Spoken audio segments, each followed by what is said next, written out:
Good morning, everybody. This is Dr. Gay with a review of the whole coronavirus and what you should and can be doing to help yourself and your families. Now, I know you all know about social distancing. You're probably sick of it, but I'm going to review it anyway because people don't do it right sometimes. So I'll be quick. Okay, so first of all, they're now saying cloth masks are great. I totally agree. They are not perfect. You wouldn't want one if you were working in a hospital with lots of sick, germy people coughing on you, but they keep a good number of the viruses out, and even more of them, they keep even more of the viruses from spreading from you to other people. So that's really important, and people will like you if you wear them. So there you are, masks, social distancing, especially from grandma and vulnerable people and strangers who are paranoid already, and keeping your house clean. So, hand washing. This is not emphasized enough nowadays. I had an old doctor tell me a long time ago with the flu, just wash your hands 20 times a day and no one else in the family will catch it. He was pretty smart. It usually works. So do that a lot. Okay, bleach. Many people are afraid of bleach. Go to the CDC website. 4 teaspoons in a quart of water will disinfect your hard surfaces, and your own body makes a form of bleach. It's not nearly as harmful as many of the disinfectants that people like to use. So don't be afraid of bleach unless you know you're sensitive to it. Okay, 70% isopropyl alcohol is also good. Can't always get it right now. Don't be relying on the stuff that's not that strong. Go back to bleach. Okay, soap and water for hand washing. Soap gets rid of the viruses like nothing else. Believe me, it's so simple, but it works. Sanitizer is good when you don't have soap, and we strongly recommend silver. I carry it in my pocket. I spray it in my eyes, my nose, my ears, and mouth when I have been out or in a germy situation. Okay, and some of you who have essential oils, they are also highly degrading of the lipid capsule around viruses, and I strongly recommend using them. So go ahead, you've already got these. Now, what about healthy prevention? Most of you already know this too, but I will say it again. You need to do the basic things. You need exercise, sunshine, and fresh air. There are actually studies showing back when the Spanish flu hit that people that were cared for outside in warm enough weather did much better.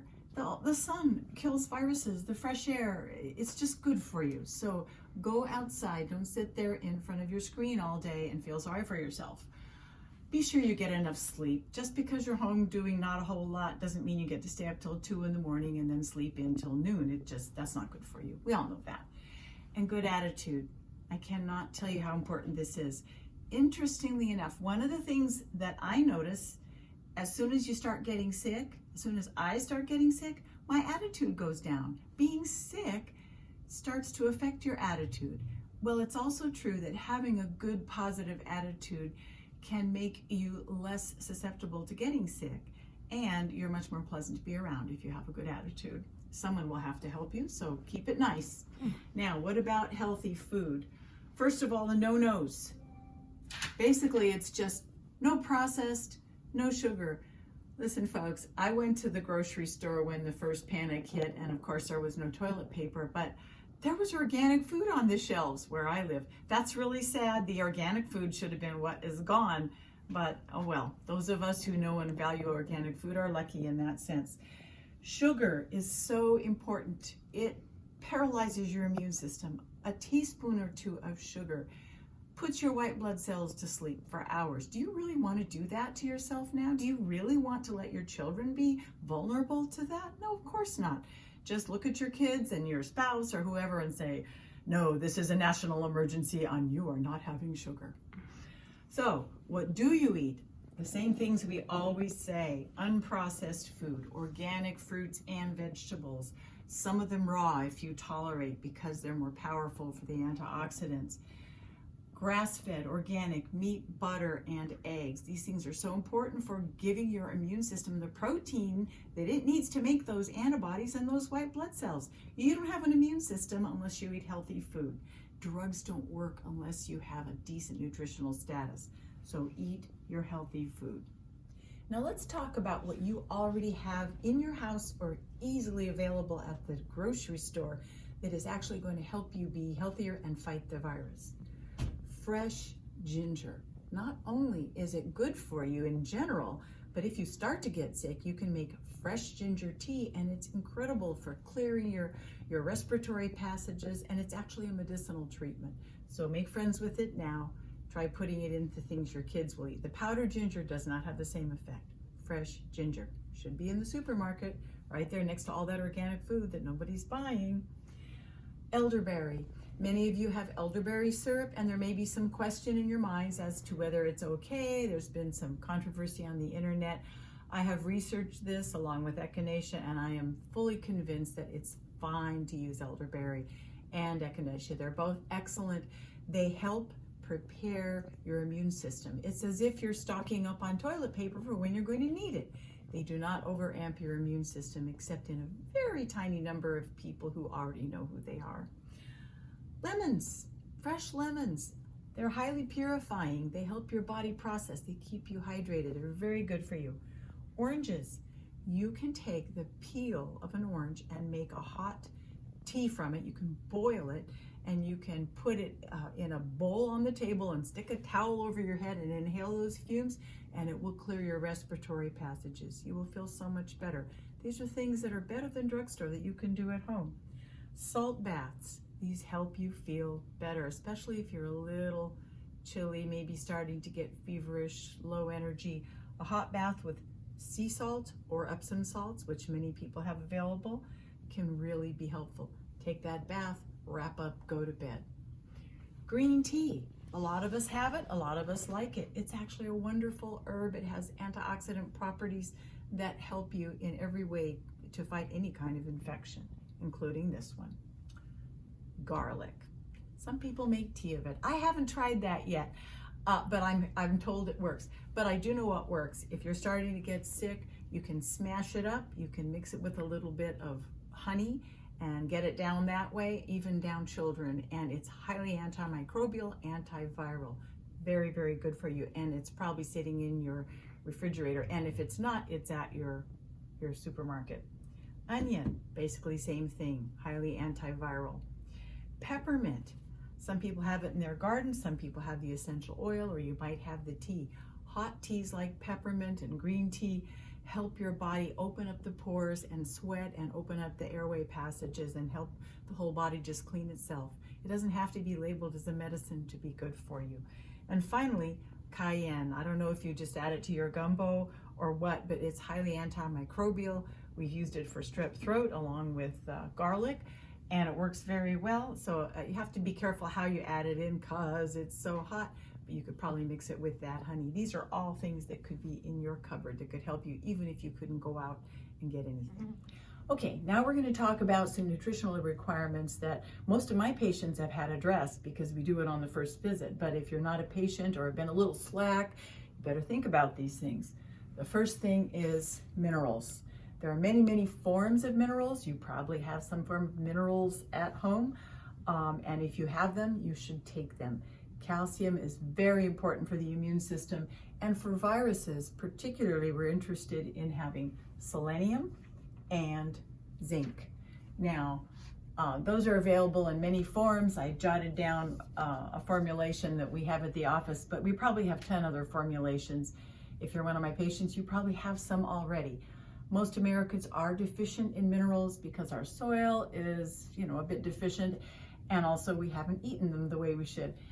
So hit the minerals. It's very, very important. Now, probiotics. I've jotted down some of the most common and easy ones. If you don't have any probiotic pills or liquid in your fridge, no problem. You can get Bubby's pickles and sauerkraut or similar brands that are alive and refrigerated at your supermarket. You should eat them every day. I am not pulling this stuff out of thin air. Probiotics are very important, specifically for this virus, and I have it from some of the top people that I follow and trust. Probiotics help the gut, where a lot of the viral attack happens, to resist. I could get more technical, but not in this video. Okay, kefir is another one. And even kombucha, which is delicious. So you have no excuse for not having probiotics. Another thing which hopefully you've handled, but if you haven't, now's the time, vitamin C. Now, vitamin C from a drugstore, from a bottle made in China, is not what we want here. That may even have its uses if a person is in a certain special situation, but for defense and for vitamin C in higher doses, should you need it to work properly, you need it in the whole food form first. You need to be eating fresh fruits and vegetables. If you are able, I would supplement with more. We have some from Camu, which is a berry. We have some from Premier Research, which contains amla. I'm sure many people have heard of rose hips, acerola cherries, oranges, for Pete's sake. You need to get vitamin C from fresh foods, because vitamin C is not one fraction only, like ascorbic acid. It's an entire food universe in itself, and if you don't have all of those pieces that come in whole foods, it doesn't work very well. So hopefully you're handling that and you're already getting vitamin C from whole foods. If you're not, start getting some. It's important. Now we're going to talk about prevention herbs, because prevention herbs are a little bit different than active infection treatment herbs, but they're very, very valuable. Right at the top of my list is elderberry, because almost everybody has heard of it and many, many people already have it. It's excellent, and you can get it down to children. All you have to do is cook it, or you can usually purchase it at a health food store, sometimes at a supermarket. It's antiviral, and according to my research, it is not anything you need to worry about increasing a cytokine storm. Especially if you do get sick, you're not going to be focusing on elderberry, you're going to move on to different herbs. So take that elderberry with confidence. It's very good for you. Give it to the kiddos. Also, echinacea. Now, we carry several forms of echinacea, and there's a lot of sort of semi-lousy echinacea on the market, but if you have it and it's worked for you in the past, go ahead and take it.